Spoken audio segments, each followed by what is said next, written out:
Hello and a warm welcome to the Federal. I'm Neelu Vyas. Today was the grand finale of the 135 days Bharat Jodo Yatra, where Rahul Gandhi, amidst heavy rainfall, low visibility, inclement weather, made an emotive speech where he said that he did not undertake this yatra for himself or for the party, but for the country. He said that his aim was to stand against the ideology that was destroying the nation. In fact, he challenged the top brass of the BJP, saying that he is quite assured of the fact that none of the BJP leaders can walk along the stretch of Jammu and Kashmir the way he did.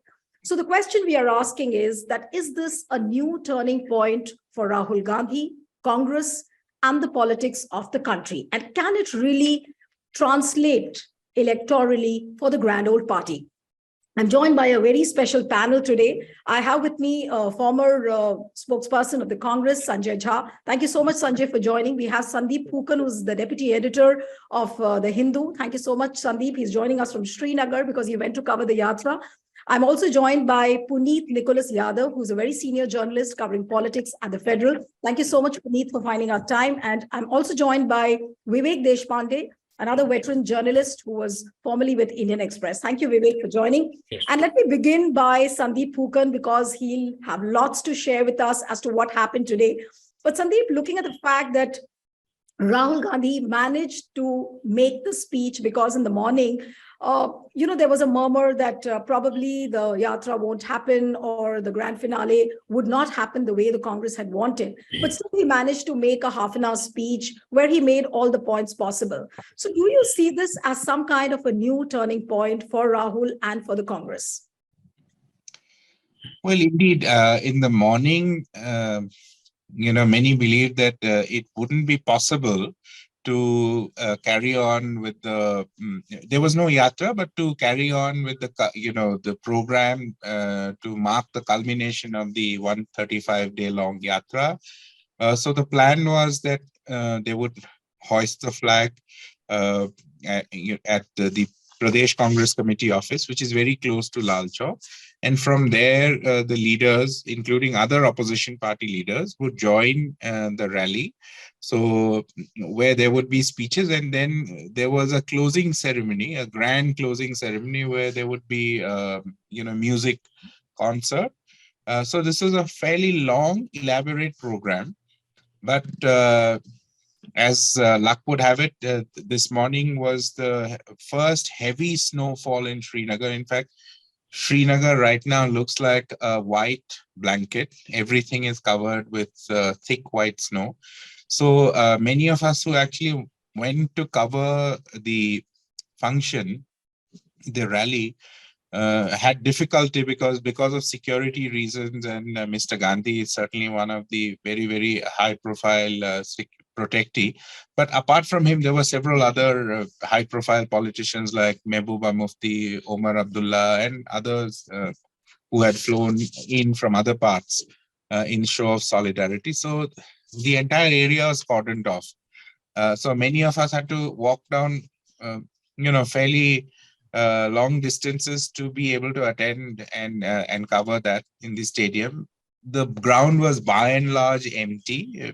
Perhaps arrangements may have been made for 500 to 1,000 odd people. It's a cricket stadium, fairly large ground, but there were seats, but this was out in the open. So yet some of the supporters of Congress and presumably other parties like the NC or PDP, whose leaders were on stage, they sort of braved extreme cold weather and listened to the speech.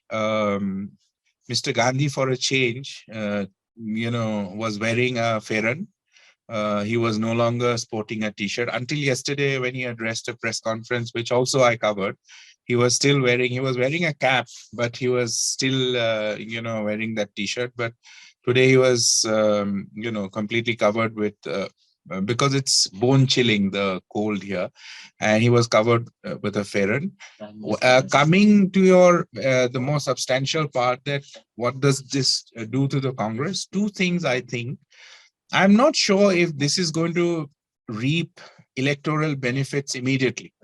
But what it has done is that it has energized the Congress cadre, the workers on the ground. When you keep losing election after election after election, so a certain sense of fatigue sets in. And while this yatra was still on, we saw, abysmal performance by the Congress in Gujarat.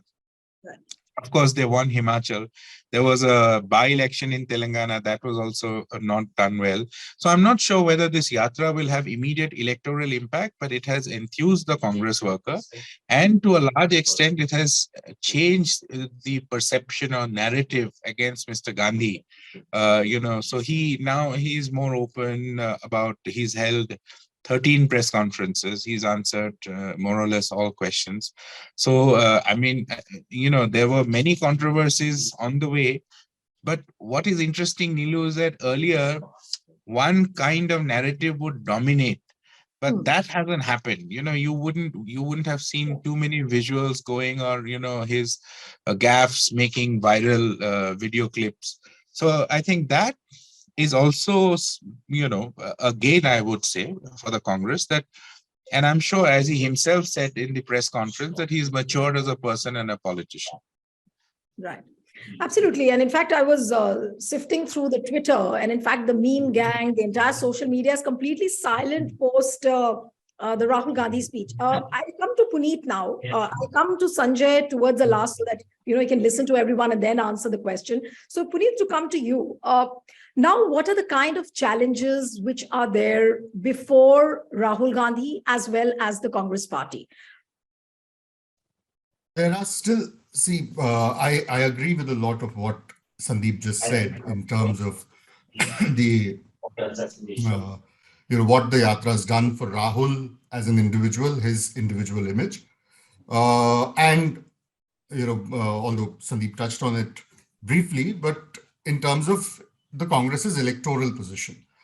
I participated in the yatra for the entire stretch of Madhya Pradesh, and then parts of Rajasthan, Haryana, and the few days that they were in UP.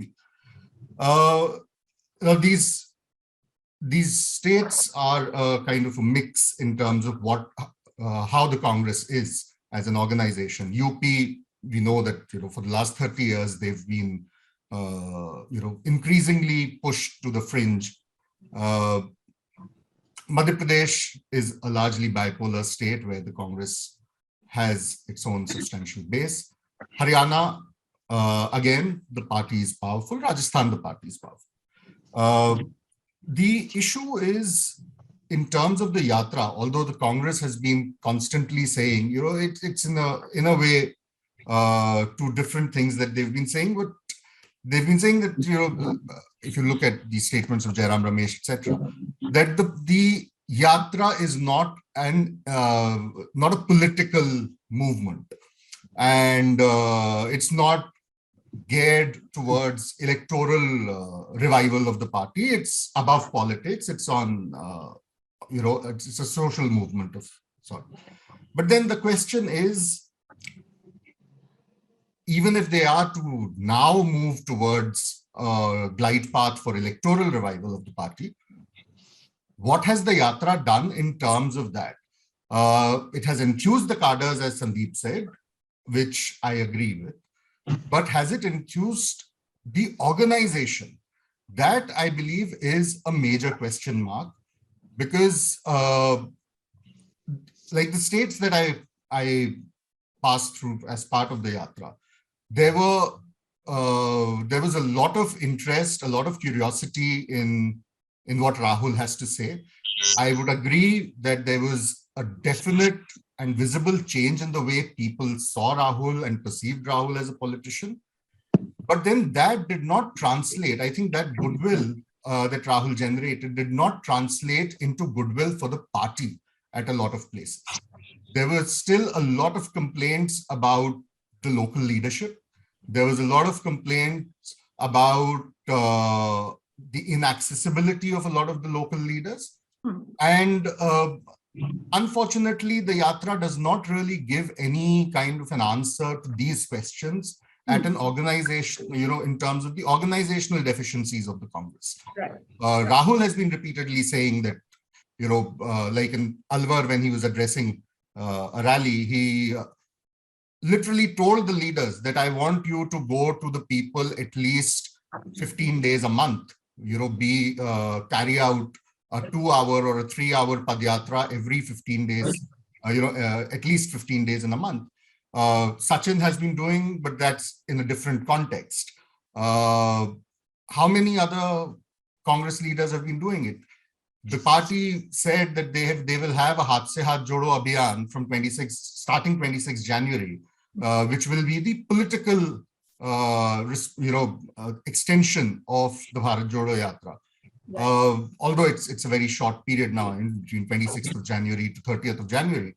But I mean, do we know of what has happened? Absolutely.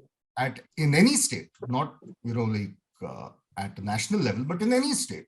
And there are nine states going for assembly polls, starting next month.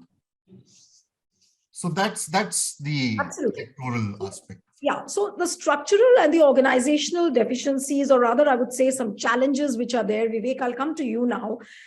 Is this now the immediate challenge, as we were discussing on the other platform also, Vivek, when you were there with me, and you said that the second rung leadership, or rather no leader apart from Rahul Gandhi and Jairam Ramesh, was actually visible throughout the yatra. These were the only two leaders. But what about Bhupesh Baghel or Siddaramaiah? Of course, there were some visual moments where you could see Siddaramaiah running and all that was there. But by and large, these big leaders were absent from the Congress landscape of the yatra. So is this the potential challenge now before the Congress, that of course Rahul Gandhi has infused all the energy, he has given a momentum, but now the onus is completely on the state leadership, the party cadres, how they take it forward? Yeah, Nilu, absolutely. This yatra has covered a lot of geographical ground, 4,000 kilometers to be precise, more than that perhaps. But, it still has a lot of political ground to cover. Of course, I mean, the basic purpose of the yatra, as the Congress said, was to reset the ideological tone of the country. I think, the Congress party needed it for itself more than it needed to do it for the country. Because if the Sangha Parivar, the RSS, has rushed into the space, the political space of the country, it was only because the Congress had abdicated its responsibility of keeping that ideological fervor and that ideological conviction afloat, which the country saw before the independence movement, and on the basis of which the Congress has ruled over the last 70 years. As Mr. Jairam Ramesh himself confirmed in an interview, Congress was reduced to a party that only aimed at winning elections. So, this ideological abdication of the party was so obvious. So, with this yatra, the Congress has helped itself more than it has helped the country. Of course, I mean, it has to take this narrative ahead, and I'm quite sure that Rahul Gandhi is very serious about this. So this ideological refurbishment was good. I mean, to a great extent, it was successful. And I see three particular events in this context, which really, I'm not saying that the Congress caused those events, but then those events in a way indicate that something is changing. Like the BBC documentary has come at this stage. The Hindenburg research report has come. Mr. Gandhi has been constantly hammering against Mr. Adani, and it has come as some kind of a vindication that, this report has come, and the worst phase of crony capitalism is out in the open. Although it has come from a foreign source and not from the Indian media, that's another story. We can keep that debate for another day. But this has come, and the success of the film Pathan, I think that is the most important thing. It has really shown that the people in this country do not really hate Muslims or a Muslim individual to the extent to which the RSS want the people to do. So, in a way, this yatra culminates is co-terminus with these three events is a very, very good indication of the future things, the shape that the future is going to take. But, as you rightly said, the local leaders were not really very, very visible. Because I think one of the purposes of this yatra was also to rebrand Mr. Rahul Gandhi and bring him to fore as a challenge to Modi. I don't know when, in 2024 or 2029. I'm not sure about the Congress intention, but I think it must be 24 because 24 needs to be taken as a stepping stone. You cannot wait for 2029 because BJP will not let things happen your way. So, rebranding of Rahul Gandhi has been one of the core ideas behind this yatra, which they have successfully done. The manner in which Mr. Rahul Gandhi was seen in T-shirt, we have seen Indian politics coming a long way from a tea wala to a T-shirt wala, and it has really put up a big challenge to Mr. Modi and his 56 inches chest. And Rahul Gandhi has shown that what he can do is much more than and much bigger than what Mr. Gandhi can do. And his image is ascetic, though it's not very acceptable and it should not be projected beyond a point. But Mr. Modi's image as a person without a family, with no selfish motives, also gets countered with this image of Mr. Rahul Gandhi as an ascetic. So to a great extent, Mr. Rahul Gandhi has come up as an alternative to Modi. How successful that will be used in the 2024 election is an open question. Let's leave it at that. But then the local leaders, as Mr. Puneet rightly pointed out, see, I have covered this yatra when it was in Maharashtra. It was such a huge draw in Shegaon. It was beyond Congress party's capacity to amass such a large crowd. So people had come of their own volition. There was a lot of enthusiasm. People did connect with the yatra. But after the yatra left, I'm not seeing anything happening on the ground. The Congress is back to its original slumber. On the contrary, there's a big talk going on in Maharashtra whether Mr. Ashok Chavan, who prepared so much for the yatra in his constituency of Nanded, is most likely to join the BJP. So if this kind of talk is going on after the yatra, then it certainly doesn't really is a good indicator. It is any good indication of the fact that the Congress has really covered a lot of lost political ground. So, in terms of local leadership, in terms of future smart alliances, in terms of preparation for the 2024 election, a lot of ground needs to be covered. And this Haath se Jodo Haath wala jo abhiyan that the Congress is going to start now, I think that's also a good move because they aim to reach about 10 lakh booths, which will be a good counter to the BJP's election machinery. So three of the four BJP pillars, Modi's personality cult, the election machinery, the Hindutva narrative, and the fourth is Labharthi politics. Of course, Labharthi politics, the Congress cannot counter because it's not in power. But the three of these strong pillars have really, Congress has started really reacting very well to this and coming up very well. But then the future is very uncertain still. Mr. Modi is very popular still. BJP is still very strong. A lot of things need to happen. Congress needs to take a lot of care in the future to measure up to these challenges, I believe, Nilu. Absolutely. Yeah. Sanjay, now to come to you. Rahul Gandhi, in a way, has tried to give an ideological mooring to the party, which looked slightly adrift. He has, in more than one word, said that, he stands for secularism, because when he says that nafrat ki rajniti chodo, you have to shun the politics of hate. So basically, he's inching towards a very, very strong agenda of secularism. But then you have parallels like Yogi Adityanath, who just 2 days ago was saying something like, the Sanatan Dharma should be made into a national religion. So is the Congress party, or I would say rather that is Rahul Gandhi ready to counter that kind of a majoritarian agenda when he takes on this ideological battle, saying that we stand for secularism and we want to stand against the politics which is destroying the nation? I think the one thing that we all need to kind of acquiesce with is that the Gandhi family is synonymous with the Congress. So if Rahul Gandhi's political brand has been resurrected, I do believe there will be a political repercussion of the same, favoring the Congress as the days go on. I think, let's be frank about it. A lot of people, including me, and I was very publicly critical of Rahul myself although I know him personally quite well. We were disillusioned because of the inertia, the lassitude, the extremely lackadaisical way in which the Congress reacted to, repeated defeats, not just in the general elections, even in the assembly routes. And I think the Congress needed to kind of demonstrate to the people of India that it had the hunger to fight the BJP.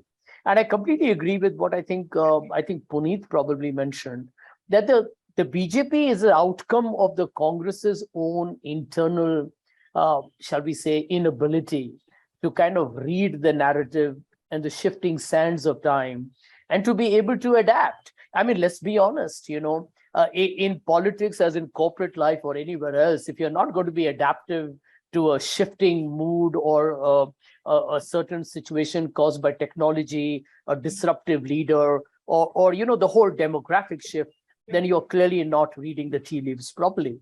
Now, I believe, and I think I'm glad you asked me that question. I'm not going to get into the nitty-gritties of how the politics will play out, but I think India has been fractured, fissured, and fragmented at the core.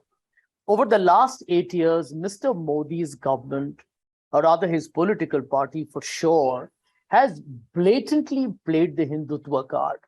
Now, the problem has been that the Congress, which fought for India's freedom struggled to actually keep on holding to its nationalism bastion. Why did it give away to the BJP is always a mystery to a lot of us. I mean, why did you allow the Tukre gang to become a matter of currency? Now, all of us here are, serious political thinkers, at least for sure. And we know that if you dominate mainstream media, you set the narrative. If the ordinary person keeps hearing on television day in and day out, no matter whether they love the Indian Express or the Hindu or the Telegraph, it's a television that eventually ends up psychologically manipulating you. That's a gaslighting element where the BJP has been, frankly, spectacular, and we all know that. But the truth remains that the Congress had to be consistent on standing up against Hindutva politics. I believe, as you rightly asked me, that this is the time to contrast yourself with the BJP. The BJP's answer is not a soft Hindutva or a Hindutva light. You've got to wear your secularism on your shoulder badge. Because I don't think an ordinary, average Indian, whichever community, is a fundamentalist at all. Nobody is rabid. Nobody believes in bigotry. I think Vivek mentioned the success of Shah Rukh Khan's film. And Shah Rukh Khan's film is watched 90% by India's majority community that love him. What does it tell you? And this is, by the way, despite the fact that the very popular actress of the film was being targeted for wearing a saffron bikini. I mean, you see the quality of our public discourse has become so pathetic that the Congress had to raise the bar. You can't be living with this absolutely morbid, moronic conversation. Let's use the terms that appropriately define what we're discussing. I think Sandeep, Puneet, Vivek, you and me cannot be discussing this kind of third-rate, pathetic, puerile, pedestrian rubbish. And I think the Congress had to show the way. And I want to tell you this very clearly, that, I'm hoping that the Himachal victory, the small hill state, 95% majority community, heavily, a lot of people in the army, so the nationalism story was in play, and it rejected Modi, who went and campaigned by saying, vote for me. I think Karnataka provides the Congress with a fantastic opportunity to actually add momentum to Himachal. And trust me when I tell you this. I remember 2 weeks ago, Gautam Adani was giving interviews to Rajat Sharma, acquiring NDTV, where my good friend Sandeep worked for a long time. And everybody thought he was absolutely impregnable. As we talk today, he's lost $65 billion in his valuations. Things change. And I'm somebody who believes that 2024 is still a long way to go. If the Congress now, at the fulcrum of the opposition lead, accommodates the others and fights his own head-to-head battle with the BJP, well, you never know what can happen in the coming weeks and months. Right, absolutely right. Sandeep, but I'll come to you now that the Congress has shaken up from its slumber. People used to say that it's almost a party which is dead. It doesn't wake up. All those kind of criticism used to come for Congress.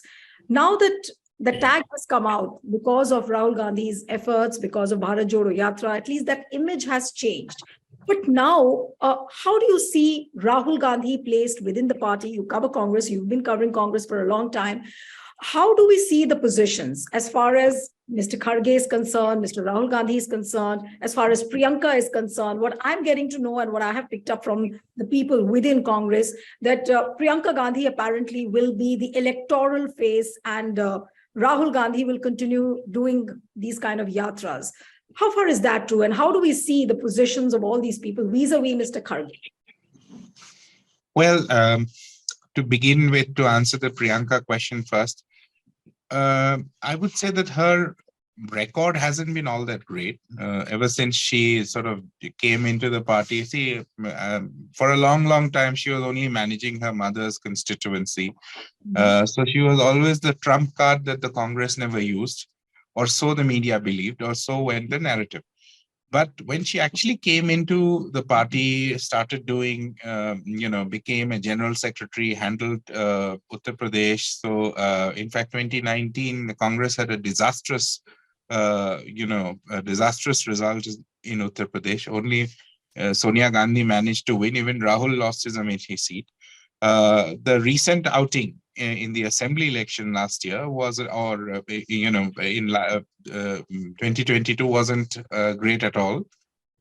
Again, they managed barely to win only 2 seats, and Congress, remember, went all out to contest on all the 403 seats. So, but her success, or many believe her success, has come in Himachal, where she campaigned and, she sort of steered the party's strategy there. Though I personally believe that the reason why Congress won Himachal was not so much to do with Priyanka Gandhi. One, the state has a history of, alternating governments every 5 years. So the history stayed, the tradition stayed. The other also was that issues like the old pension scheme and Agniveer, these were 2 very important issues that swung the mood in favor of the Congress, because Congress said they will bring back the old pension scheme, and they have done. In fact, that was their first cabinet decision, or one of the first cabinet decisions of Sukhwinder Sukhu's government. So what it does to the power structure within the Congress, my own assessment is Priyanka will certainly continue to play a very important role. As Sanjay pointed out, that, Congress and Gandhis are synonymous, so you cannot separate the two.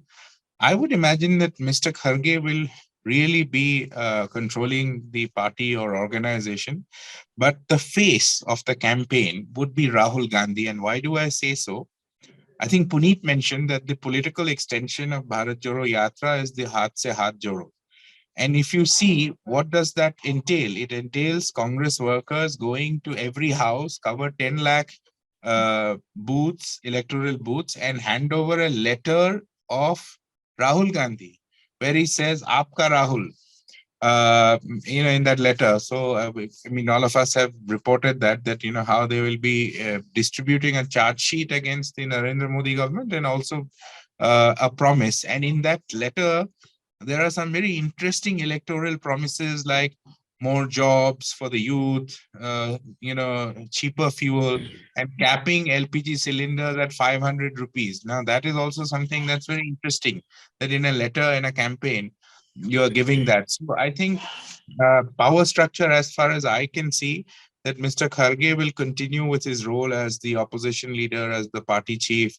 He has the experience and the heft to deal with other political parties, even when it comes to alliances, striking alliances, be it pre-electoral alliances or post-election, alliances.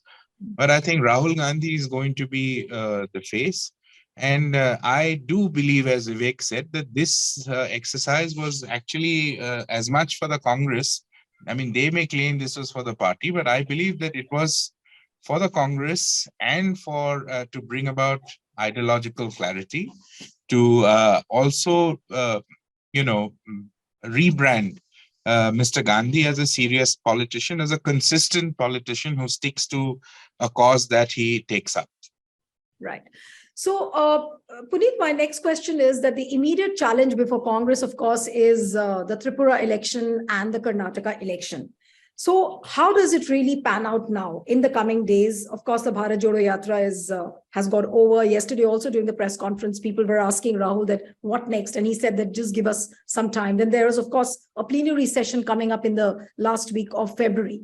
So, how do we see things panning out? Because the position of Congress is not very strong in Tripura at the moment. Karnataka is like 50-50, but in Tripura, the position of Congress is not that strong. You see, as far as Tripura is concerned, it would be wrong to say that the position of the party is not strong right now. The position of the Congress in Tripura has not been strong for quite some time, and I think it got worse after the party created a situation which led to the exit of Pradyut Debbarman. Now, I believe that the party will perform reasonably well in Tripura compared to the last time. I can't say whether they'll come to power or not, but there is a lot of anti-incumbency. But then Tripura has a whole lot of other issues.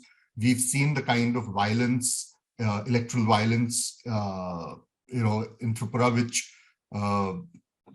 frankly speaking, the election commission should have stepped in and done something. But then I believe, talking about the election commission's role is a whole different discussion. As far as Karnataka is concerned, again, I believe that the party is on a very strong footing in Karnataka, and it's an election that is actually for the Congress to lose. If they get their act together, if they are able to work together as as a united party with the personal likes, dislikes, and coteries of Siddaramaiah and D.K. Shivkumar and Parmeswaran and the others, kind of all coming together and not letting their personal ambitions take over. I believe Karnataka is an election that the Congress is, if not sweep, it's going to win comfortably. But I'd like to, there are a couple of other 3 points that I'd like to take the liberty of, just talking about a bit. Sanjay and Vivek both talked about ideological clarity coming from this yatra. I do not share that optimism and that assessment to a great extent, because yes, I mean, in terms of the, something that Rahul and Jairam have been saying for the last several press conferences, that you need to present the country with an alternative vision, with an alternative narrative, and the Congress through the Bharat Jodo Yatra has been able to do that. All that is fine. Unemployment, rising prices, tension on the border, agreed. They're all very solid issues to craft a kind of electoral campaign on. But then at the same time, in terms of this whole thing of secularism, nationalism, this axis, I do not think that the Congress has done a fairly good job, even through the course of this yatra, when it comes to the issue of secularism. Okay. This kind of projection and reprojection and rebranding of Rahul, which we've seen, in different formats over the last few years, of him as the good Hindu. Right. And go through the 13 press conferences that he has addressed, or in number of his speeches during the yatra. How many times has he had anything to engage with the Muslims directly? Mm-hmm. He was in Alwar, where he addressed a press conference. He was in Nu, in Mewat, where he addressed a rally. In Alwar, also a rally. These were areas which saw major attacks on the Muslim community. Alwar is where the Pehlu Khan lynching happened. Nu is where Pehlu Khan's family came from. What is it difficult? Not a single word on lynching. you can talk in abstract about building communal harmony. And I fully understand the compulsions of doing it in the current environment, that, you know, the moment you talk about Muslims, it will be presented in a certain way. But then you have to add a context to it. This is a time when you've, you know, the 85-15 or 80-20, whatever, you know, thing that the BJP comes up with. You had the Delhi MCD elections, which is a small sample, but a sample nonetheless, where the Congress managed to win 9 seats, only 9 seats, 7 of them were Muslim seats, riot affected areas. And these were not shifting merely, I'm not saying they would have gone to the BJP, but they were shifting from the Aam Aadmi Party to the Congress, which I think is even more important. That the Muslims were viewing the Congress as an alternative. And you have nothing to say to the community, except saying we want a country of brotherhood and, you know, talk in abstract. So you're not directly engaging. I mean, I think I was doing a count, and there were about 18 odd temples that Rahul visited during the course of this yatra. Right. And another 6 or 7 odd mutts and, you know, spiritual leaders, etc. Close to 4 or 5 gurdwaras, I think 2 churches. 1 mosque, which was in Karnataka, the Jami Masjid, and the Dargah of Nizamuddin Auliya in Delhi. And the only sort of mention where he's directly talking about Hindu-Muslim was aimed at the media, that you're doing Hindu-Muslim 24/7. Not a word to salve the wounds of the Muslim community, which has come under immense attack over the last 8 or 9 years. Right. You know, so That's quite I mean, what is your ideological clarity on that? Absolutely. That's quite a significant point which Puneet has made. And that brings me to the question I'm going to ask you, Vivek, because we are just in the last lap of the interview, that is Rahul Gandhi again caught in a trap? What Puneet has just mentioned, that he didn't say anything which was, you know, favoring Muslims, or he could have addressed them in some form or the other. And he's given very right examples of that. So is Rahul Gandhi again, is he caught, you know, by within the trap which has been laid by BJP again? So how does he come out clear from that? Yeah, Nilu, I think it's a very, very significant point. And when I spoke initially, I did not say that the Congress is bringing some ideological clarity to its whole narrative. I only said that if at all you are trying to reinvent your ideology, then you are doing service to yourself, not to this nation, because you had abdicated that responsibility for a long time, because of which the BJP has just rushed in, and the Sangha Parivar has just rushed in the vacant space that you had left behind because of that ideological abdication. So that was my point. And I can't agree more with Puneet on this. Throughout this yatra, Mr. Rahul Gandhi has not spoken against Hindutva. He has not spoken in favor of Muslims. He has restricted his narrative to a battle between love and hate, which I think is strategically very important and necessary, because, you know, the Sangha Parivar and its Hindutva ideology has really taken some very strong roots, even in the minds of people who about 8 years ago we never identified with this ideology. So a lot of such people you can see around you, and they have come to believe that, okay, that's fine. I mean, we don't have any problem with this ideology. That is a kind of a lot of people who we can say are still fence-sitters, but then they don't have any problem with the Hindutva ideology. And it is this section of the Hindu population which the Congress needs to take under its wings.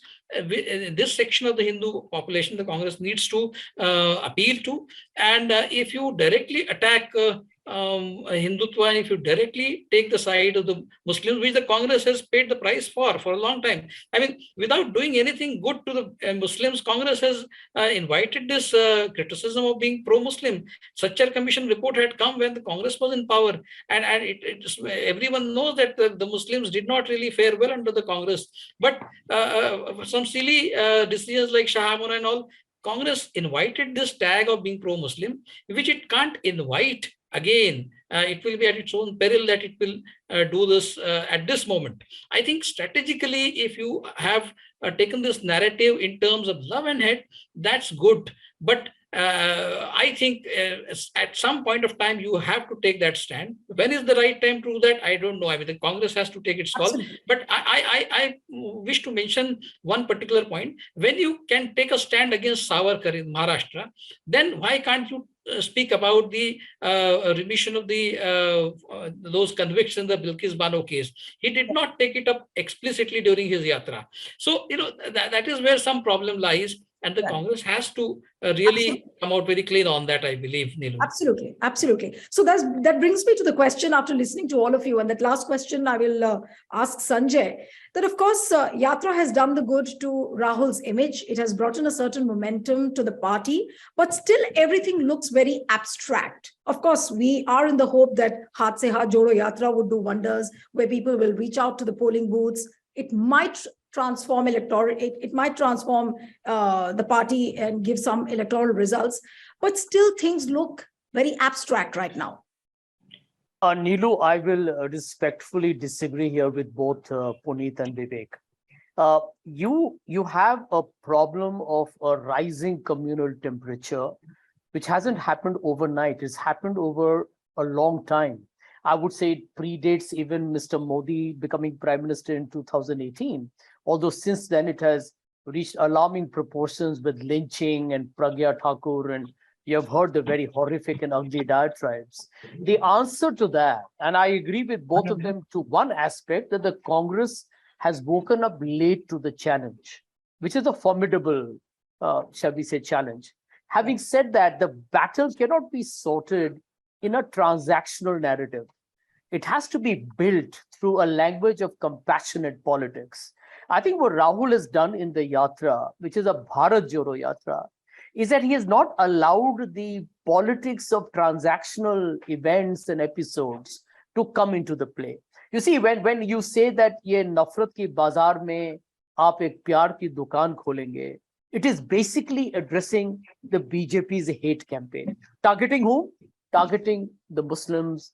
No, but then one would say that it's a very generalized campaign which he has put across, like what Puneet was pointing out, that he could have mentioned something to appease the Muslims, at least to, to address them in some way or the other, but that he failed to do that. Manilu, I disagree with that. I think the messaging is very clear to the recipients it's meant for. Okay. I'll give you an example. Yeah. The Congress is the only political party in this country, and I'm very proud of the Congress for doing that. When the horrific release of the rapists of Bilkis Bano became center stage, the Congress took a position. I mean, that is the kind of position that you take.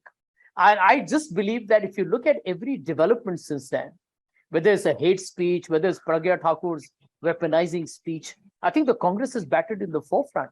But the mistake that we are making is creating this reductionist argument that it's only Rahul Gandhi who needs to say this. Please remember that there are other people in the Congress who have also been very vocal on these issues. And that is a clear, I would say, perceptible shift since the Bharat Jodo Yatra began. So I think the Congress is biting the bullet, is taking the bull by the horns. And therefore, I remain very optimistic, because please remember that it's very easy to say that Rahul should comment on, that Dharam Sansad mein unhone bahut hi visfotak aur bahut hi vibhajak bhashan kiya. Ye hum manne ke liye tayar hain. Lekin everywhere you can't be talking about just the one guy or one episode, right? It is a very structured, strategic campaign of hate that the BJP has done. So in politics, you have to talk at multiple levels. Absolutely. Sometimes megaphone, sometimes social media, sometimes speeches. And I think Rahul has given it a very coherent beginning. Okay, so I think there'll be a lot of questions still be asked of Rahul Gandhi and Congress, but I'll have to bring an end to this debate. Thank you so much. It was wonderful to have all of you on the program. Sandeep, Puneet, Vivek, Sanjay, always a pleasure having all of you on the program. Thank you so much. And share this video as much as possible. Send us your feedback and stay tuned to The Federal. Thank you.